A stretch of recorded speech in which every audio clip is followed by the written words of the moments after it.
Hi guys, Rob here, and today I'm coming from Mactan Shrine, one of the biggest tourist attractions here in Mactan Island, and I'm going to show you how you've never seen it before. Normally this area would be full of tourists here. Over here they had stores with souvenirs and all whatnots like that.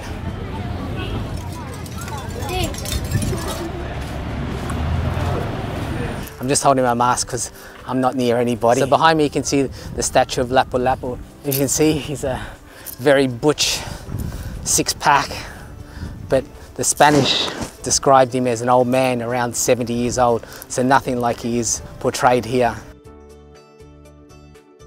So during the Battle of Mactan, Lapu-Lapu actually didn't fight.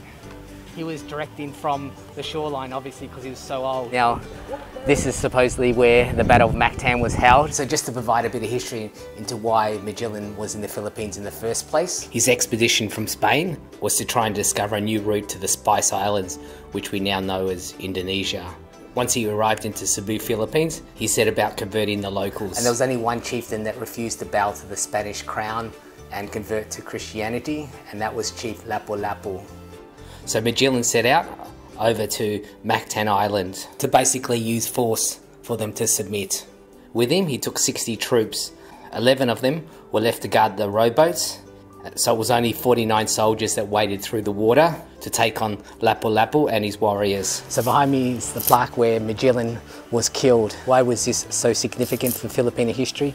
It's because it's the first time the Filipinos have repelled a European aggression, and that was back in 1521. Behind me is the painting depicting the Battle of Mactan. So in the center here, that would be Magellan, and I suspect that's supposed to be Lapu-Lapu, even though he probably didn't fight. So the Spanish came with plated armor on their chests and obviously their helmets, so their legs and arms weren't covered with armor. And that's where the Filipinos aimed their weapons at. So the Spanish had 49 troops and the Filipinos had about 1,500, far outnumbering them, and the Spanish were just overwhelmed. The ships were anchored too far out to give any cannon fire for support, and the rowboats that came in, the troops in those had muskets and crossbows, but again they were out of range. Doesn't look like in this picture, but that's not to scale.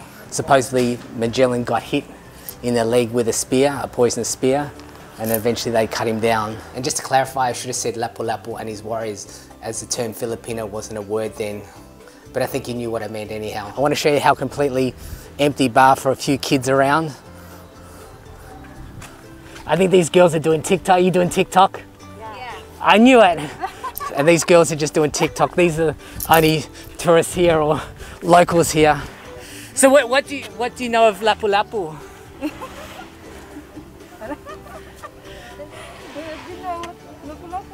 What's your opinion of what he did? Didn't you start too hard?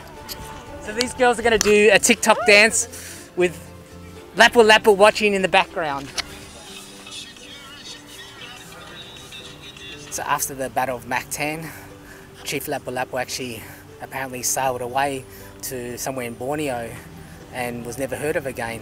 If you want to read more about the Battle of Mactan, I'll put up some links so you can have a look. Very interesting. So with the lowering of the quarantine, some tourist attractions are open, so Mactan Shrine being one of them. And this is one of the most popular tourist spots on the island of Mactan, most significant part of Filipino history. So behind Mactan Shrine here is where the shoot to kill restaurants are located. They're famous seafood restaurants cooked in a traditional Filipino way, and I'll show you that in an upcoming video. They have always artwork here as well. So Lapu-Lapu. This is the Wikipedia page which describes in more details the Battle of Mactan, and this is the map of the voyage which actually circumnavigated the Earth.